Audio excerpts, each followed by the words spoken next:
Migration et crise au Proche-Orient, France-Algérie. Darmanin a rencontré le président Tebboune et son homologue Brahim Merad. Le ministre français de l'Intérieur Gérald Darmanin s'est rendu en Algérie, dimanche, pour une courte visite, où il a rencontré le président Abdelmadjid Tebboune et son homologue algérien Brahim Merad. Selon une série de publications sur son compte X, lundi matin, Darmanin a souligné les relations particulières entre la France et l'Algérie, précisant que les discussions ont porté sur la criminalité organisée, la drogue, l'émigration et la sécurité civile. Merci au président de la République algérienne Abdelmadjid Tebboune de m'avoir reçu hier à Alger à la demande du président de la République française Emmanuel Macron, pour entretenir la relation si particulière entre nos deux pays, a ainsi écrit Darmanin. À Alger hier, réunion de travail avec mon homologue algérien Brahim Merad pour travailler ensemble contre la criminalité organisée, la drogue,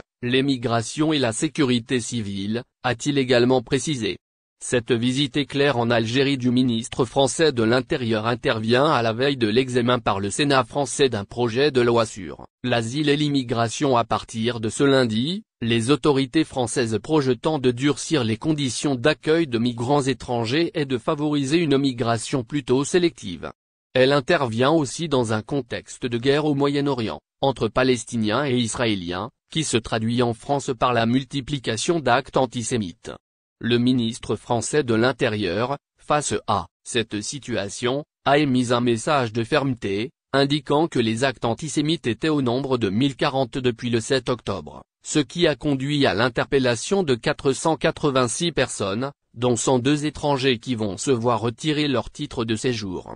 L'exécutif français a affirmé dans ce contexte sa volonté d'expulser tous les migrants dangereux ou délinquants. En septembre 2021, la France avait décidé de réduire le nombre de visas accordés aux personnes en provenance de la Tunisie, du Maroc et de l'Algérie, en raison du refus de ces pays de donner des laissez-passer aux personnes expulsées par la France, provoquant de vives réactions dans ces